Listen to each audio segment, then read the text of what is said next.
this edition of Sightings. For Raynell and Terry Wallace, a second honeymoon became a hellish nightmare. And I got sucked out onto the wing and my whole body was completely on fire. Now, their miraculous story of life and death. Why is the government quietly buying land around its most secret military base? Everyone's heard of Area 51 now because they took this public action. Then, something is happening on this old Nebraska farm that residents can't explain. Every time we seem to put an animal in there, they die. There's something in the air over the Holy Land, and investigators feel it's not of this world. The soil appeared to be melting, and there is no explanation. This does not occur in nature. And scientific evidence that could prove werewolves are real.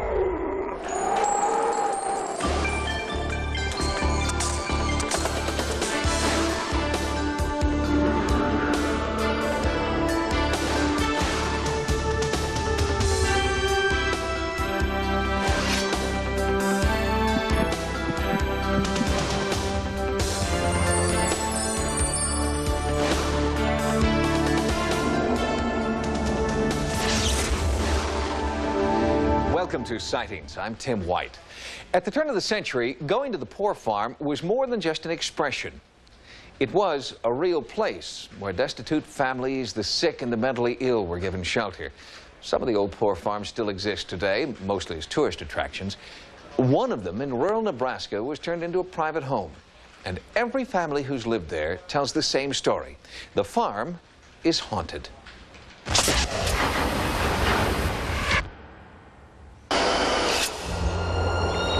Perched on a windy Nebraska hillside, this homestead is one of the few remaining landmarks of the great land rush of the late 1800s, and its inevitable result, an underclass of poor and needy pioneers whose American dream had turned sour.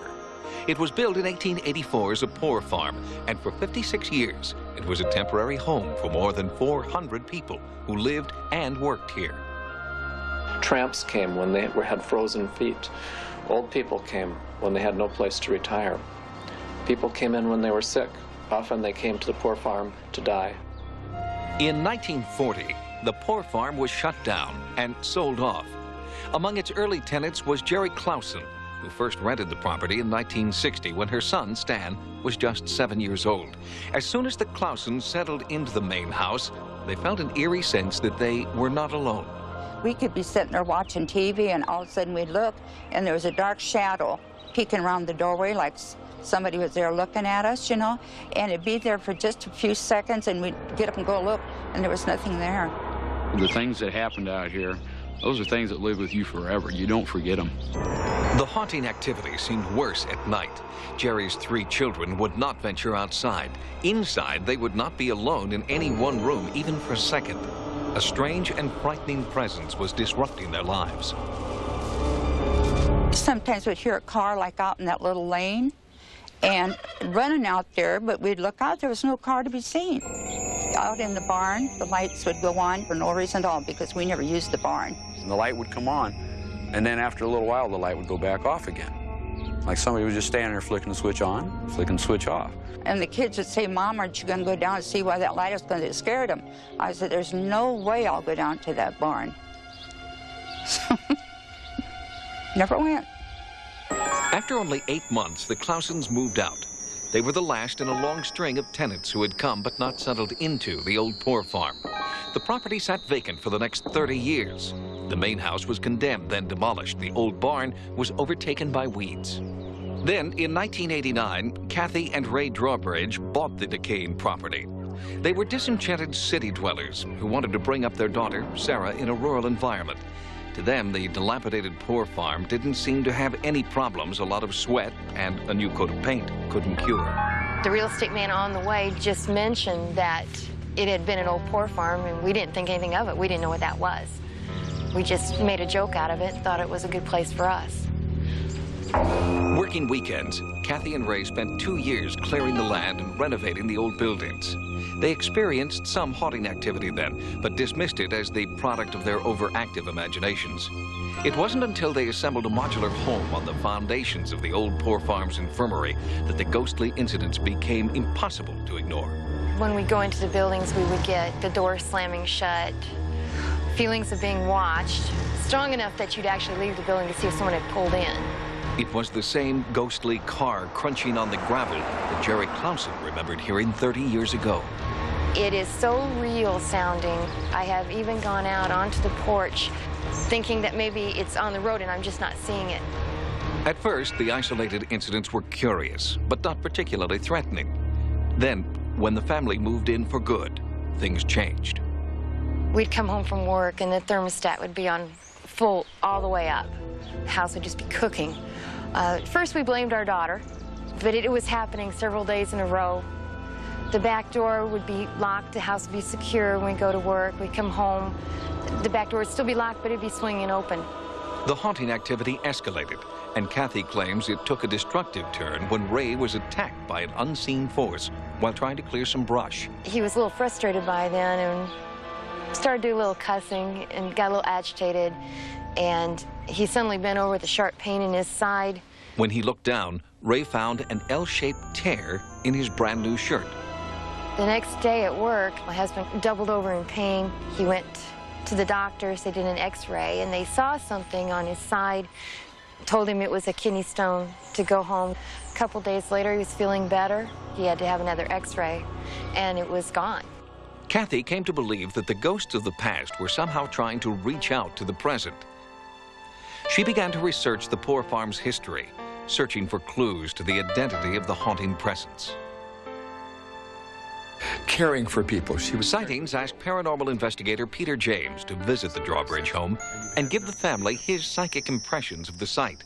He was told nothing of the property's history or the experiences of its many occupants. I'm getting a sense that there is a female in this house, and I have a feeling her name is Sarah. And I feel that she was very much in control and a very powerful female is what I feel.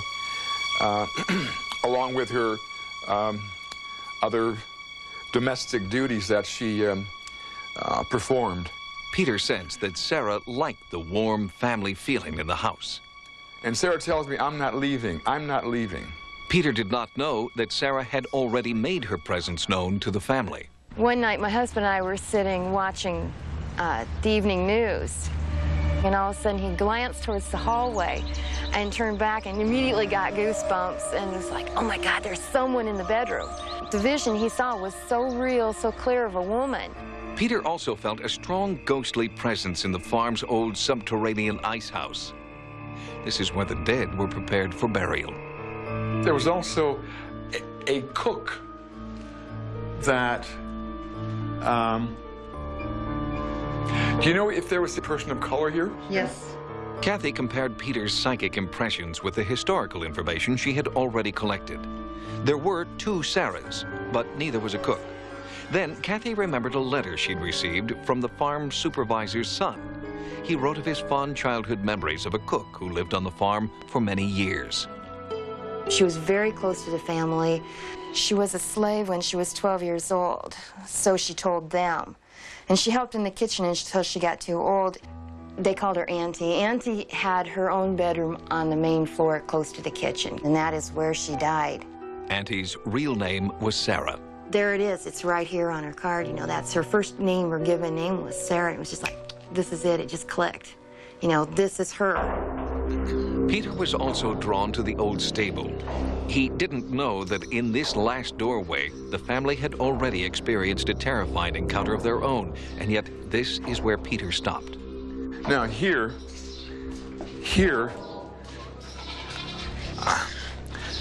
I'm getting a lot of resistance.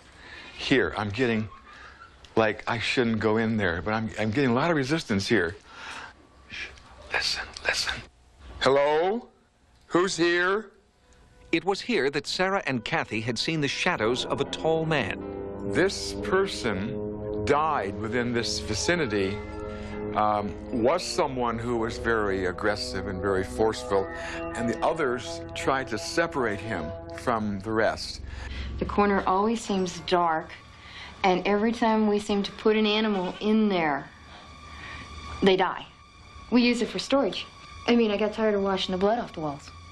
Time after time, Peter's impressions matched known history. Whoa! It also feels like there might have been maybe a temporary burial ground back here somewhere. They may have at one time buried the deceased and then dug him up and moved him. The next day, Kathy showed Sightings these pictures. The farm's burial ground had been only a few yards away from where Peter was standing. The graves had been empty since 1955, when the state had moved all their remains to a mass plot in a municipal cemetery. I feel that an entire family of about 7 people in particular lost their lives here some time ago. And it feels like they were stricken with either cholera or typhus or typhoid. In the old registry, Kathy pointed out that in 1894, the entire Underwood family died of typhoid in the old infirmary. Actually, it was mother, father, 2 daughters, and a son. So it was very close. Despite their experiences, the Drawbridge family continues to restore the old poor farm and share its rich history with others. Peter James believes this will please the spirits. Our theory is that the farm is actually starting to come back to life. There's no way I'd leave. I feel total responsibility to the people who lived here and the land. During Peter James's tour, Kathy Drawbridge took notes on Peter's psychic impressions. She has since researched many of the names and descriptions Peter felt in the house and on the farm. Through state and county records, Kathy has confirmed the actual existence of many of the people that Peter claimed to be in spiritual contact with during his investigation. Next, whatever landed on Israel's Shikmona beach left behind some very peculiar evidence. To my astonishment, the soil appeared to be melting.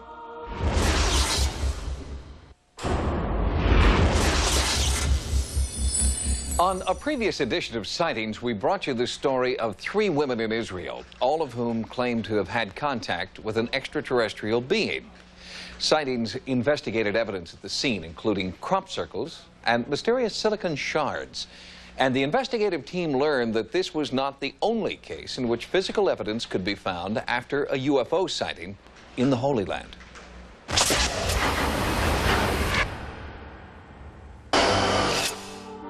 In the annals of modern UFO hotspots, Israel has been a blank page. When I researched my book, the only public mention of UFOs that I found were from 1952, from Haifa. There were 2 sightings. That is all I could find until Shikmona. Barry Chamish is an author and journalist who has written about a recent rash of UFO sightings and encounters that began suddenly in 1987. This is on the evening of Rosh Hashanah in 1987. Ami Achrai is returning home from Tel Aviv, his home in Kiryat Bialik, near Haifa. There is a beach called Shikmona, just before the city of Haifa. He sees a red object fly into the air, hover, dip. Underneath there was a red glowing spot about 1.5 meters in diameter. There were immense flashlights, and there was a very loud noise, a whirlpool, as if a helicopter was going to crash. He stops his car, gets out of the car, sees the object return, and there is a huge flash. It suddenly disappeared. Only a big red spot remained, and in a second, it leaped into the sky and vanished. Ami was shaken by the inexplicable UFO encounter. He tried to put it behind him, to dismiss it as an asteroid or a comet, but something drew him back to the scene. And in the daylight, he found concrete remnants of his experience. Imagine intense heat burning sand and vegetation in the shape of a UFO. Inscribed in the right-hand corner, a clear-cut picture of an astronaut in front of the dashboard. Not only was there an indelible image in the sand, testing at the site revealed the ground itself had taken on unusual properties. The land was 671% more magnetic than usual land. At the request of Sightings, soil samples were taken from the scorched earth at Shikmona Beach for a detailed analysis by biophysicist W.C. Levengood. His findings confirmed that the ground had new characteristics. One was sort of astounded by the tremendous change in the ratios of the elements. For example, ordinary zinc was increased 104 times, whereas their other elements stayed absolutely the same. But that finding paled in comparison to what Dr. Levengood found while he was preparing to take a photomicrograph of the soil sample. As I was adjusting the camera to get the photograph, to my astonishment, the soil appeared to be melting. What I found here was that there was a coating on the soil of a very low melting material. I have consulted with a geophysicist, and there is no explanation. This does not occur in nature. There's no natural way that this amount of hydrocarbon would be on the soil. 5 months after the Shikmona Beach sighting, just 1 mile away in the city of Haifa, Rosetta Kalfan and her family spotted bizarre lights in the sky. They were able to film the UFO with a home movie camera. We were chatting, and suddenly my sister looked up towards the window and saw a glittering light in the air. I got up quickly, and we both rushed over to the window. I told her, "Do you know what that is? That is a UFO." The light was golden, like nothing I've ever seen in my life. A real light beam radiating out from it. It was shocking, truly shocking. There was a UFO that stayed there 17 minutes over the sea and then disappeared very quickly until it became small as a star. You see windows, and this is possibly the most outstanding feature. And certainly in the film, you'll see that at the beginning, Rafi Malka is clever enough to get background. There's no mistaking this as part of the features of the hill or the Haifa area. It's not a natural feature. It's certainly dangling in the air. It moves, it has lights, and it was witnessed by experts. I believe that it was a tremendously documented UFO. 2 years later, in 1991, Yossi Ben Maas was leaving his real estate business in Haifa for his home in nearby Beit Shan. Suddenly, out of nowhere, he was nearly blinded by a brilliant shaft of light. There was a huge sheet of light. It was right before my eyes. It was spectacular. It was a very calming light, but I was afraid it would go to Beit Shan, where my friends and family are. So all of a sudden, it changes course, as if it was reading my mind, a kind of telepathy between us. Yossi immediately called the Beit Shan Police Department. Chief of Police, Yitzchak Mordechai, is awoken at 3 in the morning, goes outside, sees an enormous object in the air. It looked a little bit like a boomerang, but it was a shape that I never saw before. It had a unique power and color, a special glow which was very different from anything I saw before. I didn't know how to react. He radios in to headquarters, calls the Air Force, says, "This is what I got." They asked for the exact location of the object. I gave them the location, and they couldn't find the object on the radar. Because of Beit Shan's close proximity to the Jordanian border, the Israeli Defense Forces sent 300 troops into the area to track the unidentified craft. It was dragging a convoy of armed men for 3 hours on a trail up to the Jordanian border, which is a very sensitive place, but it seems to know where the Jordanian border is, and heads back. At 5:45 in the morning, in broad daylight, it disappeared in a flash. Chamish has developed a controversial theory that these 3 UFO sightings are part of a pattern dating back to biblical times. People who have been studying UFOs seriously around the world have reached the consensus that the Bible is a convincing UFO story. I came to the same conclusion that the Old Testament, from the pillar, the cloud that led the Hebrews out of Egypt, that glowed at night and stopped the Egyptians, all the way through the prophets, were, in fact, UFO-related. Chamish also believes that stories of alien abductions in Kadima, as reported previously on Sightings, are also part of the centuries-old pattern. Shikmona, they were announcing in black and white, "We are here." At Beit Shan, they're saying, "All right, now we've got 500-600 of you seeing us, and you can shoot at us if you want to." Kadima was stage 3, "We want to meet you." And stage 4, according to Chamish, is foretold in a prophetic passage from the Bible. From Kedem, they shall go up to Jerusalem. In other words, Kedema is the next hop towards the revelation of the UFOs in Jerusalem.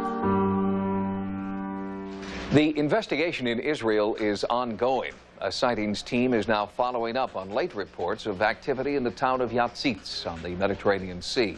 An eyewitness there claims that he has evidence of UFO contact in the form of mysterious footprints. Sightings will bring you more on this story after the investigation is complete.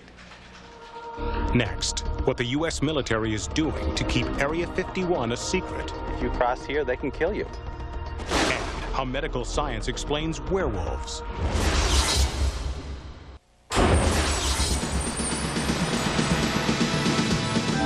Here are some of the stories Sightings is following in the news. According to the U.S. government, Area 51, a super-secret military testing ground, does not exist. But they're buying up all the land around it anyway. Since the 1950s, the United States Air Force has allegedly operated a top-secret military testing facility in this dry lake bed in the southern Nevada desert. Codenamed Area 51 and Dreamland, the base has long been rumored to be a center for Black Project research. Now, the U.S. government has begun seizing all the land around a base that does not officially exist. It is a paradox that has not escaped the attention of dedicated ufologists. This withdrawal was intended to obscure the secret base. In fact, it had the opposite effect. Everyone's heard of Area 51 now because they took this public action. Glenn Campbell is a self-described Area 51 activist and government watchdog. He believes the military has initiated the purchase of land where civilians have taken unauthorized photographs. Freedom Ridge and Whitesides were places where the average citizen could go up and see this non-existent facility. It's 13 miles away. You can't make out a lot of detail, but you can see hangars, you can see the longest runway in the world. The reason they gave for this withdrawal is they needed it for the public safety. They said they needed it to keep people from being hit by airplanes up there, which was plainly ridiculous. And as the outside perimeter of Area 51 widens, so does the facility's mysterious security net. When Glenn Campbell led a sightings investigative team to the new boundary, one of the infamous white Jeep Cherokees driven by men in camouflage fatigues appeared on the ridge. Okay, we're at the new border, Whitesides Mountain. You used to be able to drive all the way up this road another mile, and then another mile hike to the top of that peak where you had a very clear and simple view of the base. We've got the same new signs here. If you cross here, they can kill you. Are werewolves real? At Baylor College of Medicine in Houston, Texas, geneticists may have found part of the answer. The legendary image of the werewolf has some basis in medical fact. Researchers have isolated the gene responsible for a rare condition called congenital generalized hypertrichosis, causing excessive hair growth on the face and torso.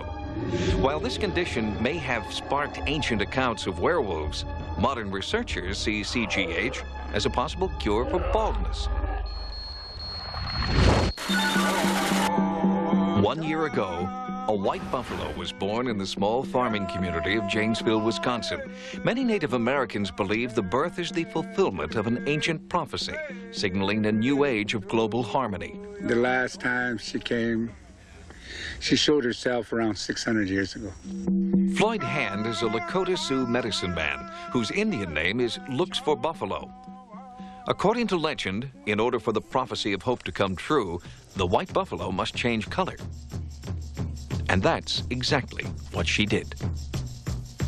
They come with disbelief on their face. But when they leave with not what they see, but they take something inside them. She changed an awful lot of lives. She made an awful lot of people happy. She was sent here to bring everyone together. And I guess if you want to say 60,000 people coming up here to see one little furred animal, she's doing her job. Despite the commercial potential of thousands of visitors to the farm, the hiders aren't interested in reaping any material benefits. You'll meet people walking up the driveway here that'll recognize who we are, or they'll ask if we're the owners. They'll shake your hand, just say thank you, nod to heaven, and walk by. How much richer can you get than that? We'll have more stories from the news next time. Now, here's what's coming up on Sightings. Raynell Wallace went through hell and wound up in heaven. For the first time, I was feeling love. And these high school students are demanding the government tell the truth about Roswell.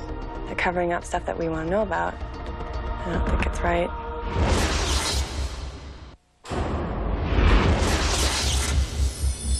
In 1985, Raynell and Terry Wallace were in a near-fatal plane crash that changed their lives forever. Raynell's body was badly burned, but as she chronicles in her book, the real change in Raynell was not physical. Sightings correspondent Carla Wall reports that Raynell Wallace was transformed not by the flames that engulfed her airplane, but by a spiritual burning within.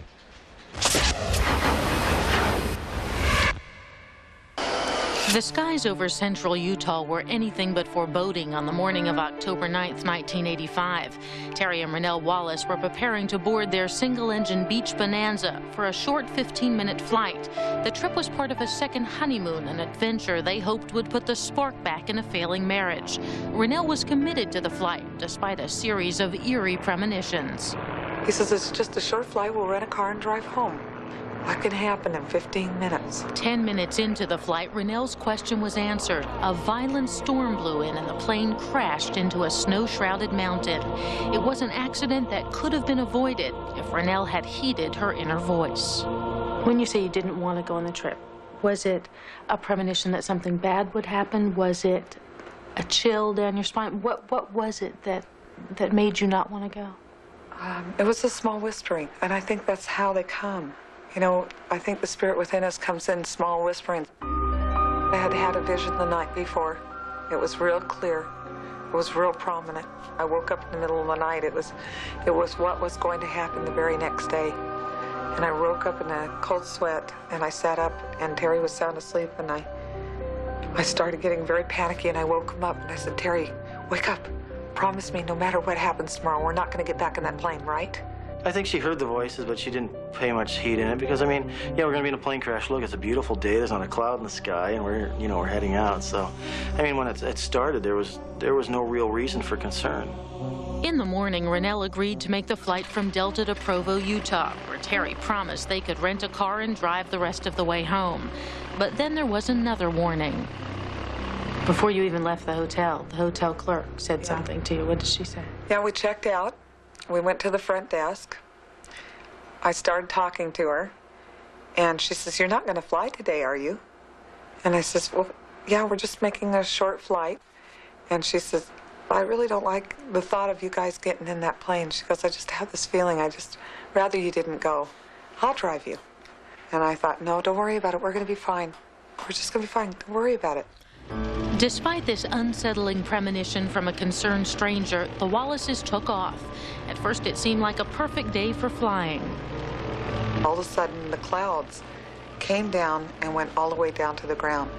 And it was though someone had taken a white sheet and just wrapped it tightly around the cockpit. And the whole area just became like a just massive fog in front of our face. It's like fingers of clouds just came down in to almost zero visibility.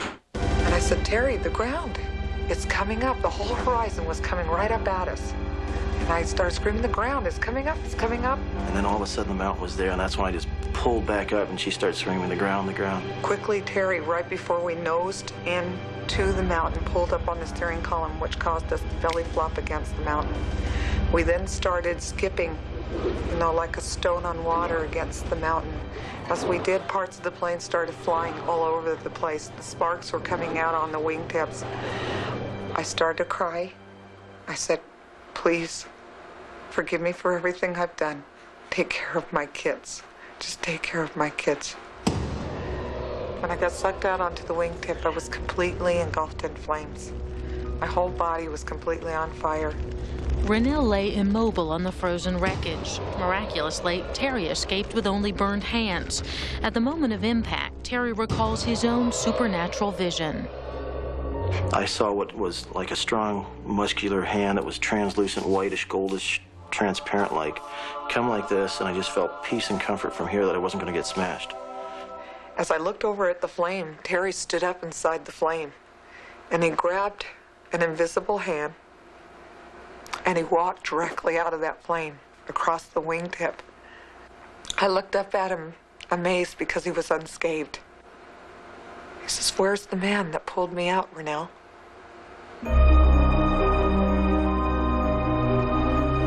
With the threat of certain death looming near, Terry knew he had to get Rennell off that mountain. It would be a 5-mile hike in 0 visibility. The skin of my hands were causing me a lot of pain. At one point, I just couldn't take it anymore, and I just yanked both of them off, and I left them on the ground. The skin.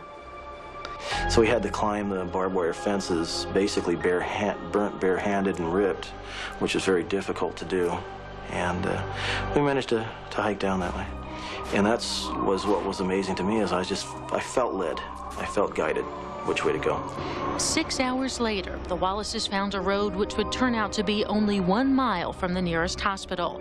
Terry flagged down a truck driver who radioed for an ambulance. But soon after it arrived, Rennell died. And all of a sudden, I just let go. And at that moment, I felt peace. And it was quiet.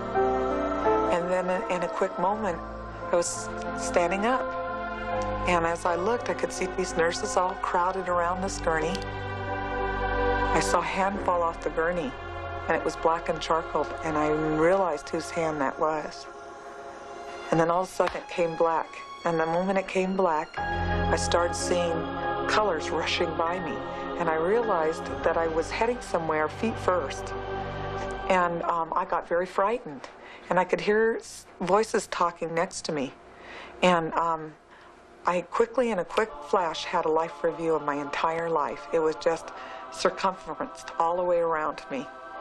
And then quickly it got black again, and I got scared. I got really frightened. And I saw a beam of light coming toward me. And the moment that I looked upon that beam, there was this peace coming from this light. And quickly within that moment, the light pierced right through my soul, pierced directly through me, and I was now in it. And I felt all this peace and all this love. It was powerful. I thought, wow, this is great. It's so white. And as I started to look around in the white, I saw a woman coming from the distance moving toward me. As she moved toward me, she came and she stood in front of me. And she was beautiful. She had white hair. She was wearing a white dress. And she called out my name. She says, "Rennell. Rennell, it's Grandma." "Grandma?" "Yes, Rennell, it's me." She reached out her hand. Well, now, wait a minute. It hit me. She had died 2 years before. Am I dead? Rennell believed she was experiencing the rarest of all visions, her life after death. And in fact, as the vision enveloped her, Rennell Wallace was declared clinically dead. Next, Rennell's incredible meeting and message from the afterlife. She started to whisper, "Please go back and tell everybody the key is love."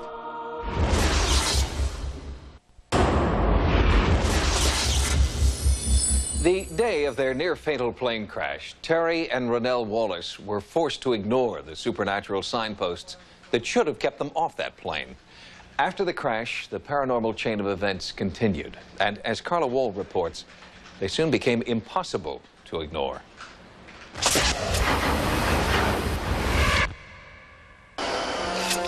After her clinical death, Rennell Wallace believes she was guided into a life after death by the brilliant spirit of her grandmother. You said your grandmother had an important message for you, which was? To go back and tell everybody the key is love. What did she mean by that? I learned that love was not just this emotion that you feel in your body. It is an actual power that empowers your own soul and your own life. After everything she had said to me, at one point she turned to me and said, "Rennell, it's time to go back." I said, "No." For the first time, I was feeling love. All of my life, all I ever wanted to do, and I think all of us basically want this, is to be loved and accepted. And for the first time in my life, I was feeling it. And doggone it, no one's going to take this away from me. Renelle remembers that she did not want to return to her physical body until she was shown a vision of her future on Earth. I saw a young man come from the distance. He was tall, he was dark-haired, blue-eyed, very handsome. And he was smiling, and he came and he stood in front of me, and he started to cry. And he said, "Mom, why are you here?" "Mom?" "Nathaniel." He says, "I need you, Mom. You have to go back." At that moment, as I looked into his eyes, I realized I needed to set my own selfish needs aside. I said, "I promise you, Nathaniel, I'll give you your chance. I promise. I swear." She says, "Renelle, go back." And she started to let go of my hand. As she let go of my hand, she started to whisper, "Please go back and tell everybody the key is love. Renelle, the key is love. The key is love." It was then that it got darker and darker and darker until I had come into this hollow body. And just before I came into it, I could see my hand off to the side of the bed. And then when my spirit had come into it, I absolutely couldn't stand it. It was an instant pain. Renelle came back. The memory of the mysterious boy named Nathaniel, who had called her mom, haunted her and sustained her through years of excruciating physical recovery. She was a very motivated person who became very goal-oriented and was sure that she was going to beat this, that she was not going to let this burn injury slow her down. We have guardian angels that watch over us and help us out whenever we are in need of help. And I'm sure that Renelle had such assistance to be able to accomplish what she did. Renelle invited me to accompany her to the site of the plane crash. After 10 years, painful memories of the crash caught her by surprise. It's so funny, I don't believe it just all coming back. I left myself up here. You left yourself up here? What do you mean? Yeah. The old Renelle is buried still up on this mountain. You started a new life here. A new life. A complete new life. I've made my mistakes along the way, you know, with my new life. But there was a total rebirth. Renelle survived her ordeal, and so did her marriage to Terry. Somehow it fused us together. It's like the hands were both burnt, they're both fused together. See, so we had the same matching mittens, where people have their wedding rings and all that. They match, and so what's happened is we kind of got fused. Today, Renelle is living the lessons she believes were taught to her by the spirit of her grandmother. And recently, the mysterious boy who beckoned her back to life came down to earth. This is Nathaniel Wallace. He's 3 years old.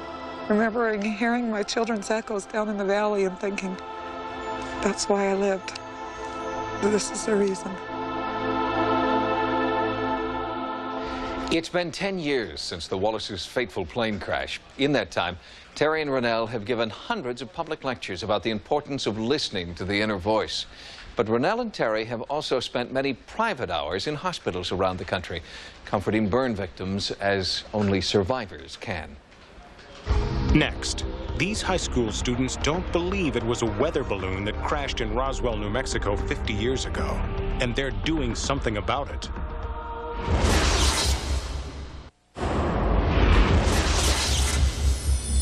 A grassroots movement is underway to get to the bottom of America's watershed UFO event, the supposed crash of a flying saucer near Roswell, New Mexico in 1947.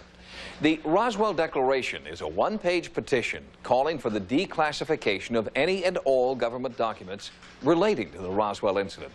So far, the declaration has over 12,000 signatures. 800 of those signatures were collected by high school students in one small New Hampshire town. At first first glance, you wouldn't think Londonderry, New Hampshire and Roswell, New Mexico shared anything in common.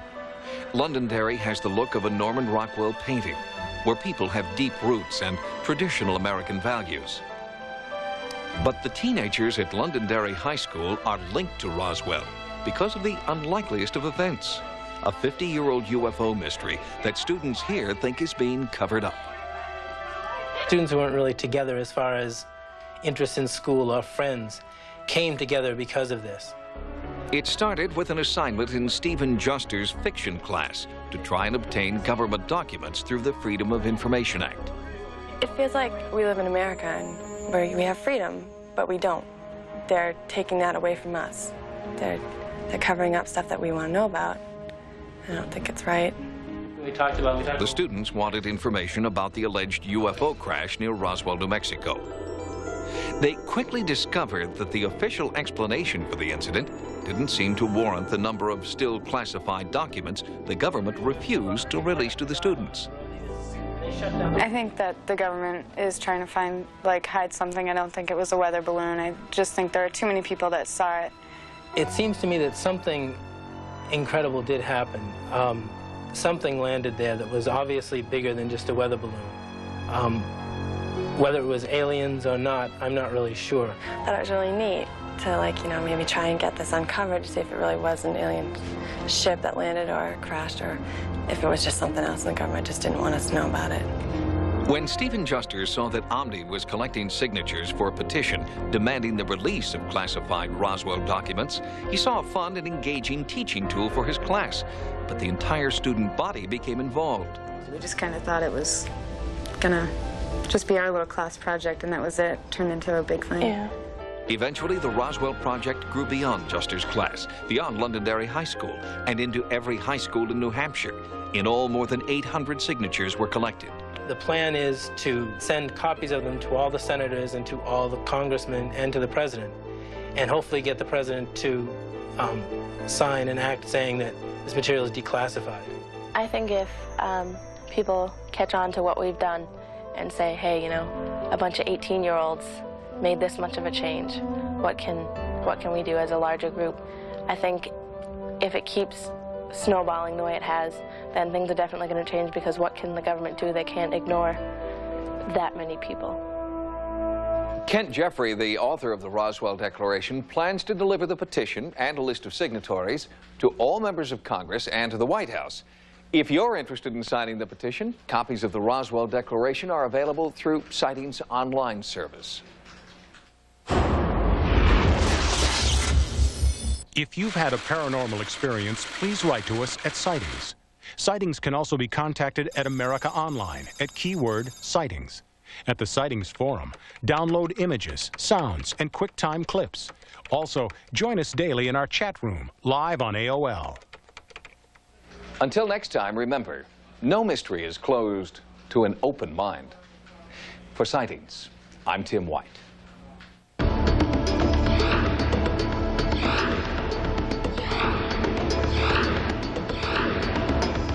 Next on Sci-Fi, Dark Shadows. Tonight on Sci-Fi's Farscape, the past is history. If we change anything here, change the past, the future might not happen as it's meant to. Sci-Fi's Farscape, tonight at 9. This is Sci-Fi. Tonight on an all-new Lex, a rematch of The Dead. My appetite can never be satisfied. And now I will suck your proto-blood. Sci-Fi's Lex, tonight at 10. This is Sci-Fi.